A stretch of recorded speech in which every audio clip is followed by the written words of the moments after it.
Приветствую вас, жадные до знаний люди. Хорошо, что вы смотрите не только, собственно, развлекательный контент, какие-то шотсы, но и познавательные видео на YouTube. И надеюсь, что сегодняшнее видео, которое я для вас приготовил, станет для вас также не менее познавательным. Ну а что мы сегодня будем разбирать? Сегодня, ребят, я для вас подготовил материал на тему схем старта в товарном бизнесе без вложений. Речь пойдет причем не только старт без вложений, но и старт с вложениями. Мы сегодня разберем основные схемы. Я дам по ним определенные комментарии. Да, расскажу, какие схемы рабочие, какие нерабочие, какие схемы несут какие риски. Ну и в целом, для того, чтобы запустить товарный бизнес с нуля, без вложений, или запустить товарный бизнес с вложениями, оптовый товарный бизнес, или, может быть, розничный товарный бизнес, нам в любом случае нужны три базовые вещи. Первое – это какая-то интересная доходная ниша. Второе – сама схема работы. И третье – настроить каналы продаж. Про схему работы мы сегодня поговорим. Про ниши я также рассказывал в предыдущих видео. Ну а про каналы продаж я для вас сниму отдельный ролик. Это будет уже на следующий раз у нас с вами, да, на следующий выпуск. Поэтому, в принципе, вы знаете, что нужно делать, чтобы не пропустить. То есть все как обычно, лайкаем, колокольчики и все в этом духе. Ребят, вы все знаете. Ну а сейчас давайте начнем непосредственно разбираться с самими схемами.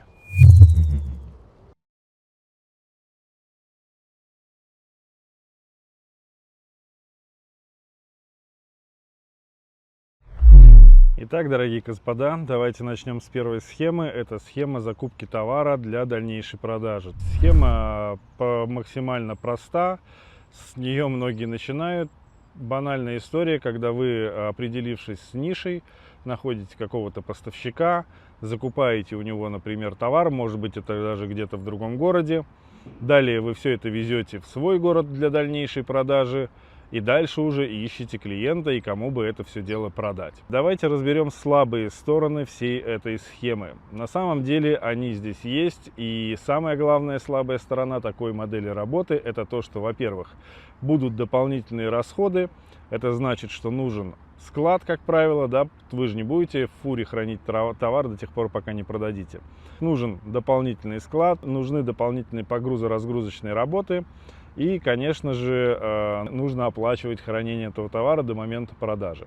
Кроме того, все эти истории, когда я решил, что я буду заниматься именно этим товаром и куплю, а потом буду думать, куда его продать, они, как правило, заканчиваются, ну, ничем хорошим не заканчивается. И я таких историй видел множество. Приведу вам пример, когда я еще занимался неликвидом, мне как-то звонили ребята, мой номер телефона где-то кто-то им дал. И звонили ребята, которые, например, в Питер решили отправить фуру хурмы. И когда я с ними общался, я понял, что они даже не искали сбыт. То есть они сначала закупили этот товар, отправили, а потом типа по факту будем искать сбыт.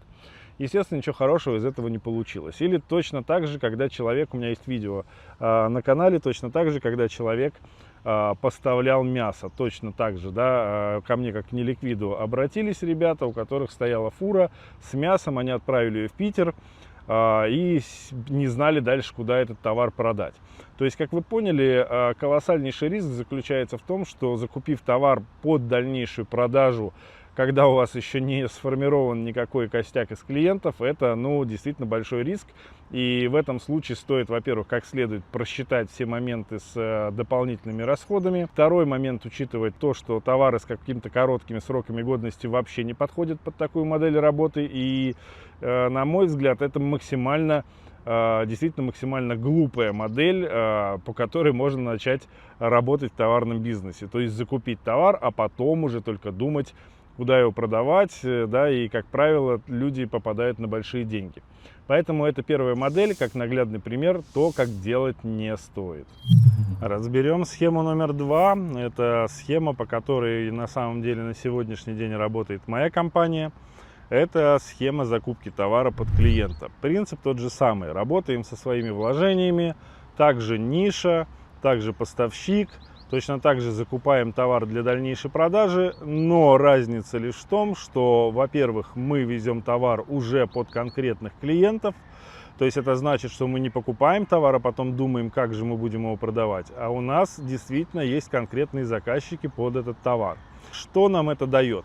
Во-первых, мы уверены в том, что мы достаточно быстро обернем наши деньги. Мы здесь купили товар, сюда привезли его, поставили.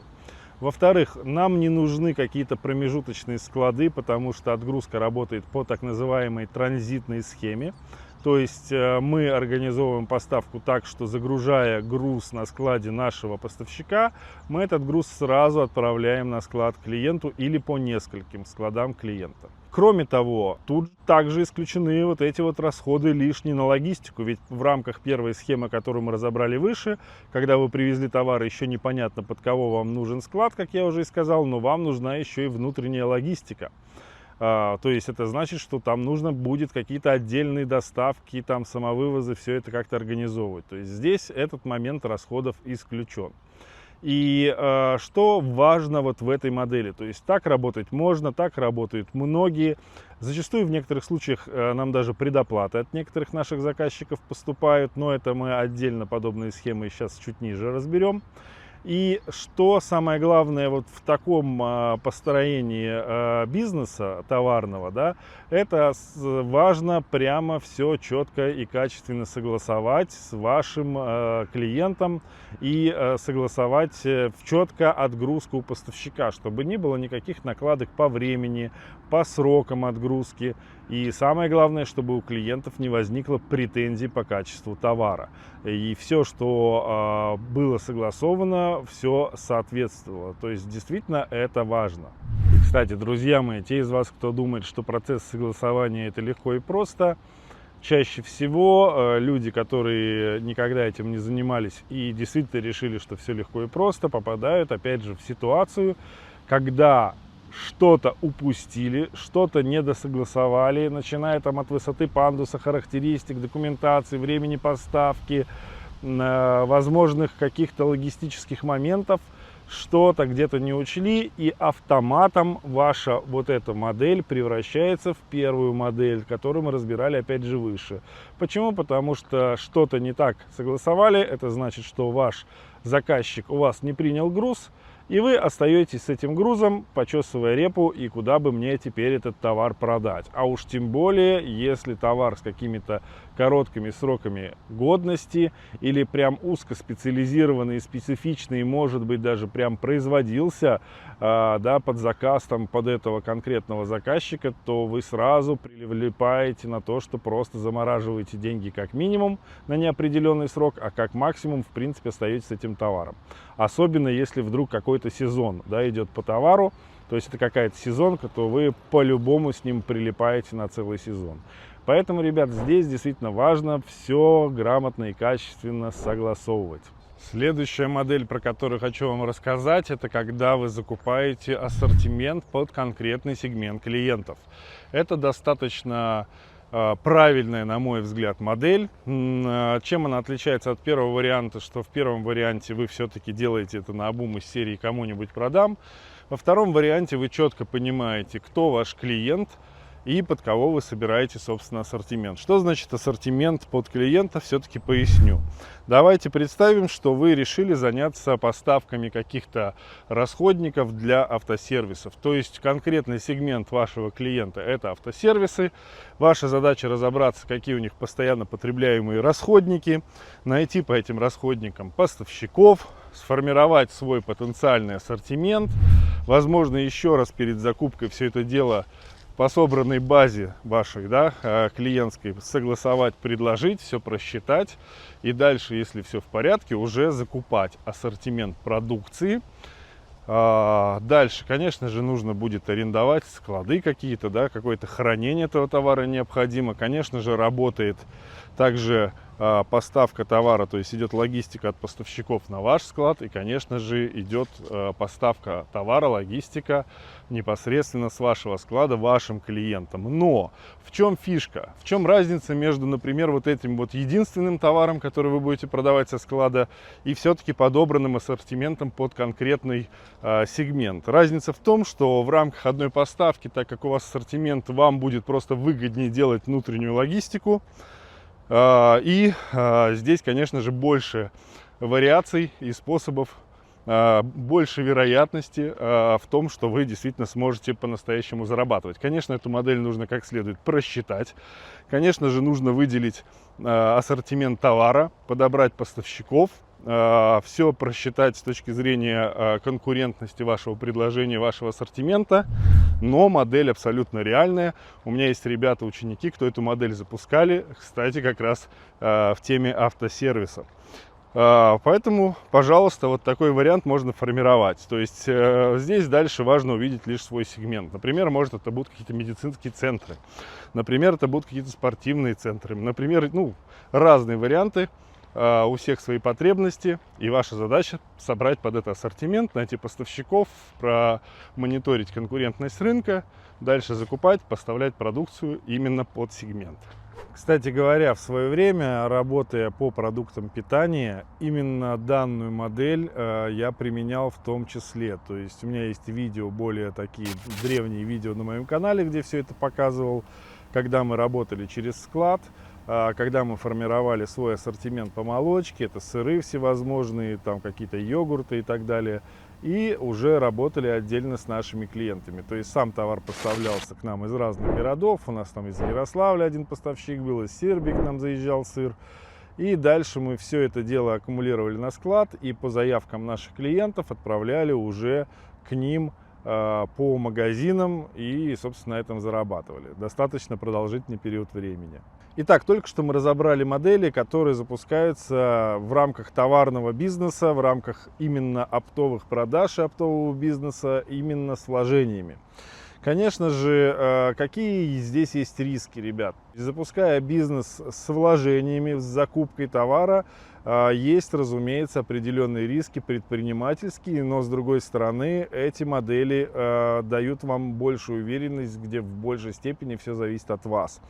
И риски какие, ребята? Риски чаще всего у начинающих предпринимателей или тех, кто вообще этим не занимался, это переоценка себя и своих возможностей. То есть, если я работал в рознице или я вот уже имею опыт запуска бизнеса в услугах, то значит я здесь тоже справлюсь. Ребят, это абсолютно разные истории, да? Поэтому чаще всего люди просто переоценивают себя и заходят на рынок, который они не понимают. Еще один риск, он связан с недоработкой расчетов. То есть, когда человек не удосужился сделать предварительные расчеты, проанализировать рынок, да, посмотреть рентабельность всех своих вот этих движений, особенно при закупке и поставке через склад с какой-то внутренней логистикой. Ну и также бывает просчет с самими товарами, когда берут товар скоропортящийся, когда берут какой-то товар действительно подвержен сезонности или какой-то узкоспециализированный товар, на который в принципе в дальнейшем проблематично будет найти каких-то других клиентов в случае, если ваш клиент данный товар не забрал. Особенно такое часто происходит, когда вот вы действительно переоценили свой опыт и что-то плохо согласовали. То есть такое бывает достаточно часто, потому что начинающие предприниматели действительно без опыта, как правило, упускают ряд моментов, которые нужно согласовывать. Давайте здесь я как пример расскажу вам про свою первую сделку, когда я начинал только работать после агентской схемы, я начинал работать как уже самостоятельный поставщик. У меня была сделка по рыбе. То есть мне предложили рыбу минтай, один мой поставщик, и у меня были уже клиенты, кому я также этого минтая предложил. Я все согласовал, как мне казалось, я согласовал цены, согласовал какие-то условия. Дальше я за свои деньги купил этого минтая у своего поставщика, привожу своему клиенту, открываю ворота автомобиля, грузовой машины. Клиент смотрит, округляет глаза и говорит: не-не, прям сходу, не-не-не, я этот товар не заберу. И когда мы начинаем разбираться, выясняется, что товар, который я привез, он в пластиковой таре, то есть буквально в пластиковых ящиках навален кучей. Это несерьезно. Не, так не пойдет. Вы нас не знаете, и мы вас не знаем. Неси дурачков. Мой клиент, естественно, рассчитывал на то, что товар приедет в картонных коробках, красивенький, замечательный, который можно дальше продавать. То есть вот мой непрофессиональный подход на тот момент дал мне такой жизненный урок. Мне, конечно, пришлось заморачиваться, благо этот момент был поправим, я закупил там коробки, все это исправил, но суть в том, что это такой легкий вариант, да, я легким испугом отделался, в итоге этот товар поставил, продал, но пришлось совершить лишние логистические движения по упаковке и так далее. И еще один пример давайте приведу. Когда у меня клиент приезжал, я тоже только начинал тогда работать, договорился с одним клиентом, что он заберет товар, это я по агентской схеме все это дело проводил, заберет товар со склада моего поставщика, на тот момент это рыба была, форель, семга. Приезжает мой клиент на каком-то микроавтобусе, а у моего поставщика пандус, Европандус под фуру. И у моего поставщика нету ручной погрузки. То есть, грубо говоря, вот этот момент я с клиентом не согласовал, и уже сделка не состоялась. То есть клиент развернулся, уехал.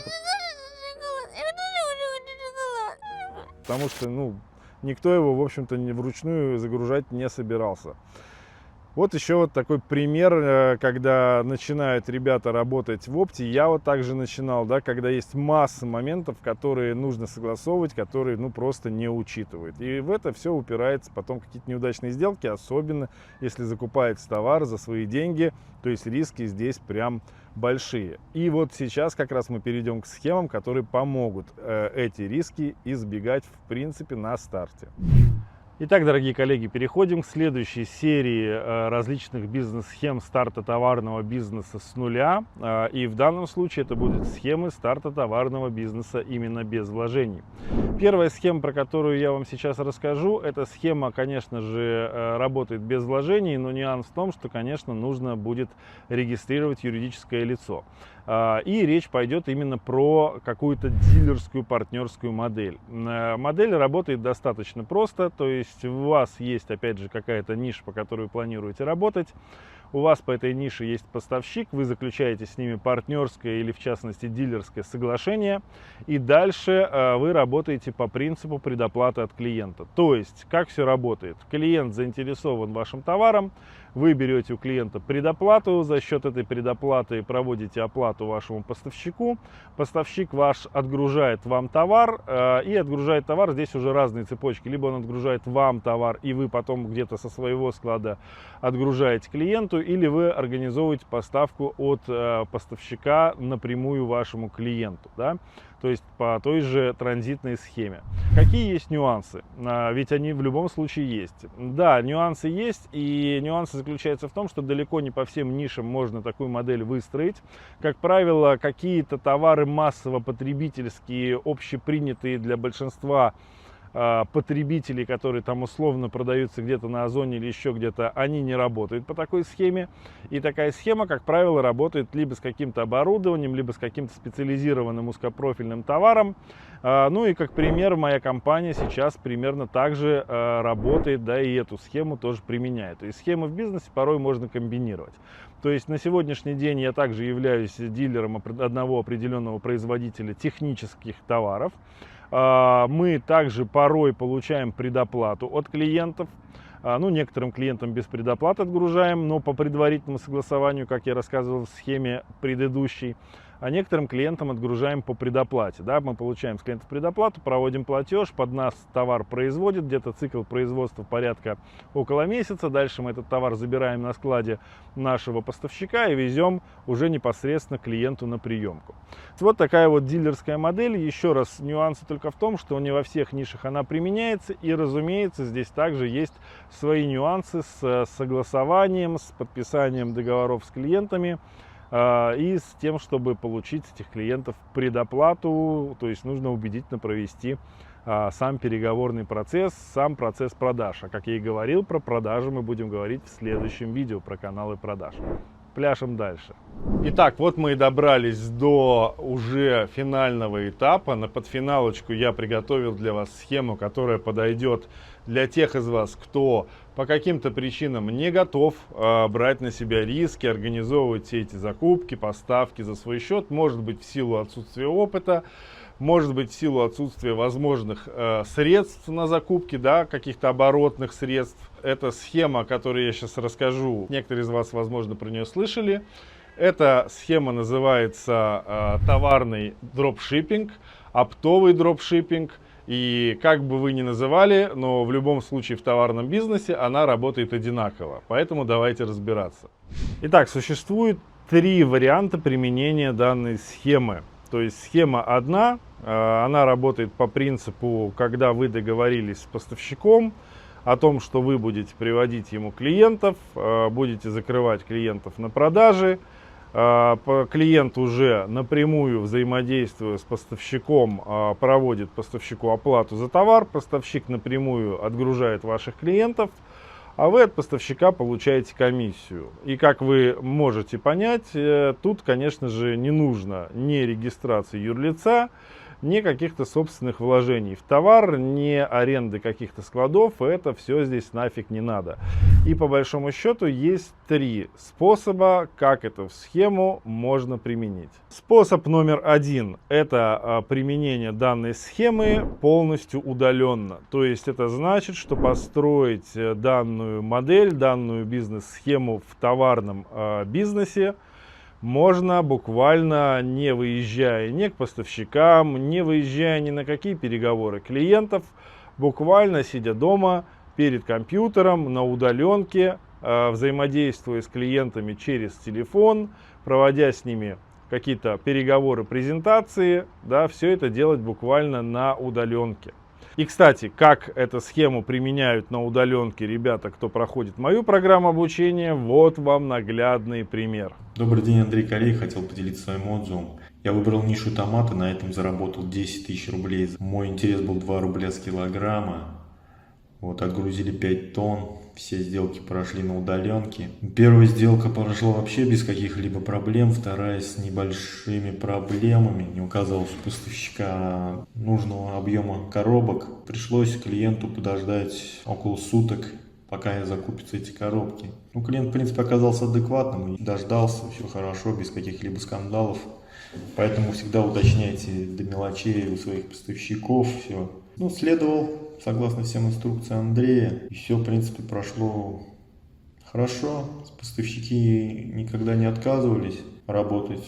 Сколько я звонил поставщикам, никто не отказался работать. В данной сфере хочу еще развивать нишу картофель, потому что сейчас как раз самый сезон. Тоже обзваниваю поставщиков, тех же фермеров.